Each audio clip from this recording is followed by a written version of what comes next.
Welcome to special analysis. నేను రమా మండవ. ఈరోజు అనాలిసిస్లో భాగంగా మనం తీసుకోబోతున్న టాపిక్ ఏంటంటే బీజేపీని భయపెడుతున్న వైసీపీ.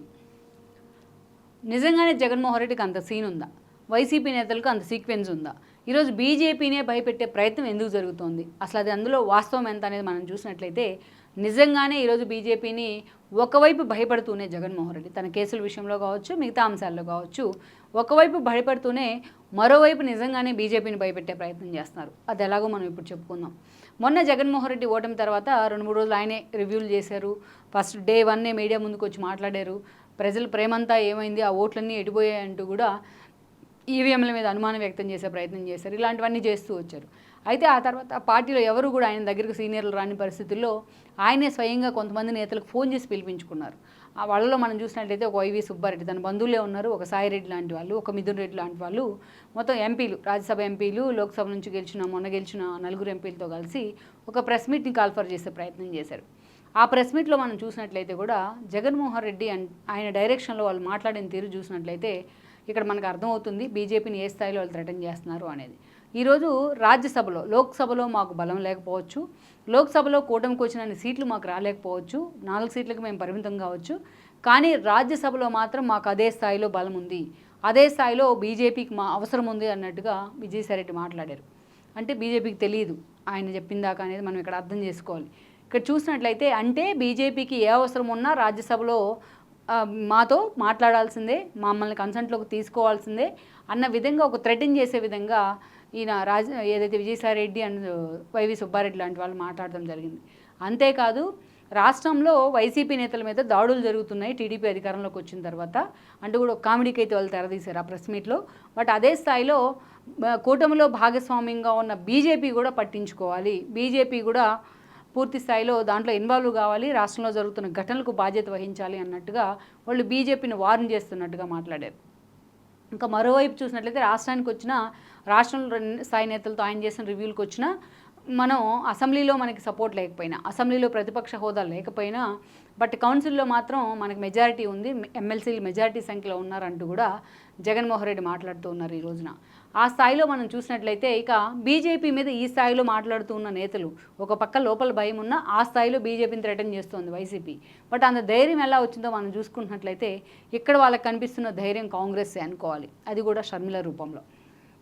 ఇక్కడ మనం చూసినట్లయితే 2014లో చంద్రబాబు నాయుడు ఎన్డీఏతో పొత్తు పెట్టుకుని సీఎం కాగలిగారు ఆయన. దెన్ మోడీ కూడా అక్కడ ప్రధాని అయ్యారు, పదవులను పంచుకున్నారు.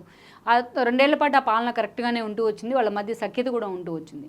ఎప్పుడైతే విభజన హామీల వేదిక ఒక డ్రిఫ్ట్ అయితే స్టార్ట్ అయిందో మోడీతోని చంద్రబాబు నాయుడుకి, ఎన్డీఏ నుంచి టీడీపీ బయటకు వచ్చింది, అండ్ దెన్ మంత్రి పదవులు కూడా 2 చోట్ల నుంచి కేంద్రంలో రాష్ట్రంలో విరమించుకున్నారు. ఆ వ్యాక్యూమ్లోకి ఆ తర్వాత చంద్రబాబు నాయుడు ధర్మ పోరాట దీక్షల పేరుతో జాతీయ స్థాయిలో ఆయన హడావిడి చేస్తున్నారు. బట్ మోడీకి చంద్రబాబు నాయుడుకి మధ్య కొంచెం దూరం పెరుగుతూ వచ్చింది ఈ హామీల కేంద్రంగానే, విభజన హామీల కేంద్రంగానే. చంద్రబాబు నాయుడు మీద కేసులు ఉండో లేకపోతే మరొకటో కాదు. ఇక ఆ తర్వాత మనం చూసినట్లయితే కూడా ఆ వ్యాక్యూమ్లోకి వైసీపీ వెళ్లడంలో ఆ రోజు రాజ్యసభ సభ్యుడిగా పార్లమెంటరీ పార్టీ నేతగా ఉన్న విజయసాయిరెడ్డి లాంటి వాళ్ళు రాజ్యసభ నుంచి రిప్రజెంట్ చేస్తూ బీజేపీని హోల్డ్లో పెట్టుకున్న తీరు కానీ ఆ రోజున బీజేపీని వైసీపీకి దగ్గర చేయడంలో ఆయన కీలక పాత్ర పోషించారు కూడా. ప్రశాంత్ కిషోర్ లాంటి వాళ్ళని పార్టీ కోసం వ్యూహకర్తగా ఒప్పించడంలో కూడా ఆయన కీలక పాత్ర పోషించారు. ఆ వ్యాక్యూమ్లోకి వైసీపీ వచ్చింది.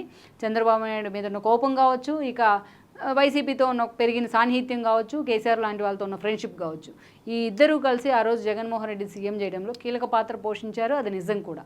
ఇక వన్స్ జగన్మోహన్ రెడ్డి ఎప్పుడు కూడా ఎక్కువ ప్రత్యేక హోదా గురించో లేకపోతే విభజన హామీల గురించో తన ఎన్నికల ప్రచారంలో మాట్లాడినప్పుడు చెప్పిన మాట, నాకు 25కి 25 ఎంపీలు ఇస్తే నేను మోడీ మెడలో ఉంచుతానని చెప్పారు.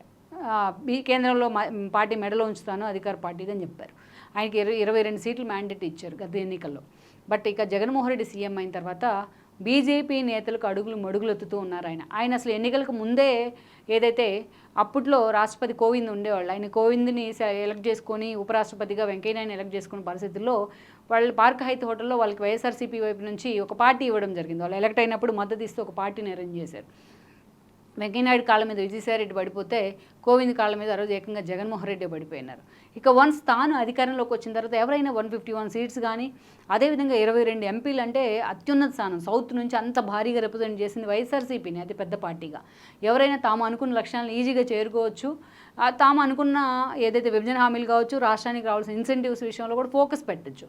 కొంచెం ప్రెజర్ అయితే తీసుకురావచ్చు అటు మోడీ మీద. ఎంత మ్యాండేట్ మోడీకి ఇచ్చినా కేంద్రంలో ఉన్న ఆ స్థాయిలో ఎంపీలు ఉన్నారు కాబట్టి, ఆ స్థాయిలో తమకు రాజ్యసభ సభ్యులు ఉన్నారు కాబట్టి ఆ ప్రెజర్ అయితే ఇవ్వచ్చు. బట్ జగన్మోహన్ రెడ్డి ఏ రోజు ఆ దిశగా ప్రయత్నం చేయలేదు. ఎప్పుడు తన కేసుల గురించి ఆయనకున్న ఒక ఇన్ఫీరియారిటీనే ఆయన మోడీ దగ్గర తన మెడలో ఉంచేలా చేసింది. ఎన్నోసార్లు మోడీ కాళ్ళు పట్టుకునే ప్రయత్నం కూడా చేశారు ఆయన. ఎప్పుడు అక్కడికి వెళ్ళినా మోడీని కలిసినా అది సీక్రెట్ పర్యటన లాగే ఉండేది. అమిత్ షాని కలిసినా ఒక నోట్ మాత్రం బయటకు వచ్చేది, జగన్మోహన్ రెడ్డి రాష్ట్రం గురించి మాట్లాడారు అని. బట్ ఎప్పుడు కూడా ఆయన నేషనల్ మీడియాతో ఆ ఇష్యూస్ మీద డిస్కస్ చేసిన పరిస్థితి కూడా లేదు. ఎక్కడ ఒక రిప్రజెంటేషన్ ఇచ్చిన పరిస్థితి అయితే లేదనుకోవాలి. అలా 5 ఏళ్ల పాటు ప్రత్యేక హోదాతో సహా మిగతావన్నీ కూడా గాలికి వదిలేశారు. రైల్వే బడ్జెట్లో రాష్ట్రానికి ఎన్నోసార్లు అన్యాయం జరిగినా దాన్ని కూడా గాలికి వదిలేశారు. జగన్ అమరావతిని ఇంకా ఎప్పుడో 3 రాజధానుల పేరుతో గాలికి వదిలేశారు. జగన్మోహన్ రెడ్డిని చూసుకొని ఆయనే అడగకపోతే మనం ఎందుకు ఇవ్వాలన్నట్టుగా కూడా బీజేపీ కేంద్ర పెద్దలు వ్యవహరించారు ఆ 5 ఏళ్ల పాటు.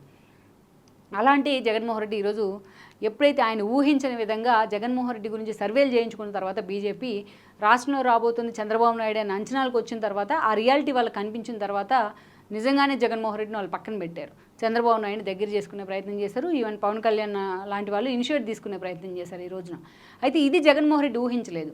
జనసేన టీడీపీ కలిసి పోటీ చేస్తారనుకున్నారు కానీ ఎప్పుడైతే బీజేపీ లాంటి పార్టీలు వచ్చి చంద్రబాబు నాయుడు మళ్ళీ దగ్గర తీసుకుంటాయని ఊహించలేదు. ఆ పొత్తులు కాకుండా ఉండేందుకు ఆయన ఒక విఫల ప్రయత్నం చేశారు. వన్ సైడ్గా మాకు మొత్తం ఎన్ని సీట్లు కావాలంటే అన్ని సీట్లు ఇస్తామంటూ అమిత్ షా దగ్గరికి రాయబారం కూడా పంపారు, ఎమ్మెల్యే సీట్స్, ఎంపీ సీట్స్. అయినా ఎక్కడ వాళ్ళు జగన్మోహన్ రెడ్డికి ఆ స్థాయిలో వాళ్ళు వెల్కమ్ అయితే చెప్పలేదనుకోవాలి. దాన్ని చంద్రబాబు నాయుడుతో పవన్ కళ్యాణ్తో వాళ్ళు పొత్తులు పెట్టుకుని ఎన్నికలకు వెళ్ళారు. ఆ రిజల్ట్ అయితే కనిపించింది ఈ రోజున. ఇక ఇప్పుడున్న పరిస్థితుల్లో ఎప్పుడైతే మోడీ లాంటి వాళ్ళు ఇక్కడికి వచ్చి వాళ్ళ తరపున ప్రచారం చేశారో కూటమి తరపున, అప్పటి నుంచి వాళ్ళకి ఒక ఇన్సెక్యూరిటీ స్టార్ట్ అయింది. చంద్రబాబు నాయుడు అత్యంత కీలకం ఎప్పుడైతే ఎన్డీఏలో కాగలిగారో అప్పుడే ఇంకా ఇన్సెక్యూరిటీ స్టార్ట్ అయింది. ఈరోజు జగన్మోహన్ రెడ్డికి భయం తన కేసుల గురించి ఏం జరుగుతుందో అనేది. అందుకే పదే పదే రాజ్యసభలో మాకు బలం ఉంది అన్న అంశాన్ని ప్రతిసారి కూడా ఆయన కానీ ఆయన పార్టీ నేతలు కానీ ఎక్స్పోజ్ చేసే ప్రయత్నం చేస్తున్నారు. ఈరోజు రాజ్యసభలో మోడీ అండ్ అమిత్ షా కోరకపోయినా చచ్చినట్టు జగన్మోహన్ రెడ్డి వాళ్ళకి మద్దతు ఇచ్చే అవకాశం అయితే స్పష్టంగా ఉంది. ఎందుకంటే తన కేసుల భయం ఆయనకు నిద్ర లేకుండా చేస్తుంది. ఇప్పుడు గతంలో మనం చూసినట్లయితే కూడా మోడీ ఈ 5 ఏళ్లలో అనేక చట్టాలు, వ్యవసాయ చట్టాలు మొదలుకొని ఆయనే వాటిని వెనక్కి తీసుకున్నారు కూడా తర్వాత రోజుల్లో ఆందోళన మేరకు. ఇక అలాంటి చట్టాలు మొదలుకొని అనేక ఇష్యూల్లో వైఎస్ఆర్సీపీ ఎలాంటి ఇన్హిబిషన్స్ లేకుండా, ఎలాంటి తమకి ఇవి కావాలి రాష్ట్రానికి అప్పుడు మద్దతు ఇస్తామని కూడా అనుకుండా, అందరికంటే ముందుగా బీజేపీ ఎంపీల కన్నా ముందుగా వైఎస్ఆర్సీపీ మద్దతు ఇచ్చింది బీజేపీకి అటు 2 సభల్లో, ఉభయ సభల్లో.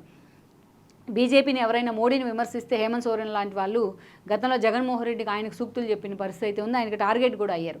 ఆ స్థాయిలో మోడీని బీజేపీని ప్రొటెక్ట్ చేసుకుంటూ వచ్చారు జగన్మోహన్ రెడ్డి తన కేసుల కోసం. ఇక ఇప్పుడు చూసుకున్నట్లయితే ఒక భయం తమను వెంటాడుతుంది. తమను ఎలాగైనా బీజేపీతో కలిసి చంద్రబాబు నాయుడు కేసులో మళ్ళీ రీఓపెన్ చేయిస్తారనే భయం ఉంది. అందుకే ముందుగానే బీజేపీని కూడా దోషిగా నిలబెట్టే ప్రయత్నం చేస్తున్నారు. అందుకే రాష్ట్రంలో జరుగుతున్న ప్రతి ఇష్యూలో బీజేపీ భాగస్వామ్యం కూడా ఉందని ఈరోజు మాట్లాడుతోంది వైఎస్ఆర్సీపీ. అందుకే ఈరోజు ప్రత్యేక హోదా బీజేపీ ఎందుకు ఇవ్వలేదంటూ జగన్మోహన్ రెడ్డి మాట్లాడుతున్నారు, ఎందుకు అడగలేదంటూ చంద్రబాబు నాయుడు గురించి మాట్లాడుతున్నారు.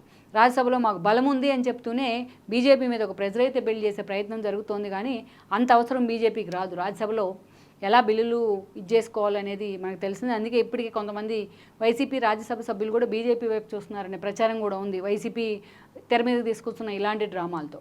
సో మొత్తానికైతే మాత్రం రాష్ట్రంలో ఎలాగైతే కౌన్సిల్లో తమకు బలం ఉందని చెప్పుకుంటున్నాడో, దేశ స్థాయిలోకి వచ్చేటప్పటికి రాజ్యసభలో కూడా మాకు బలం ఉందంటూ ఏదైతే జగన్మోహన్ రెడ్డి హడావిడి అయితే చేస్తూ ఉన్నారో, మరి ఈ విషయంలో బీజేపీ జగన్మోహన్ రెడ్డి విషయంలో మాత్రం ఎలా ముందుకెళ్తుంది? జగన్మోహన్ రెడ్డి ఇక ముందు అటు కాంగ్రెస్ని చూసుకునే ఇటు తన చెల్లెల రూపంలో కాంగ్రెస్కి దగ్గర అయ్యే ప్రయత్నాలు చేస్తున్నారని చర్చ ఉంది. అందుకే బీజేపీని ప్రెజరైజ్ చేస్తున్నారనే చర్చ కూడా ఉంది. లెట్స్ సీ మరి ఈ పరిణామాలు జగన్మోహన్ రెడ్డి భవిష్యత్తును ఏ మలుపు తిప్పుతాయన్నది మనం చూడాల్సి ఉంది. ఈ వీడియో మీకు నచ్చినట్లయితే please share, like and subscribe R24 Telugu.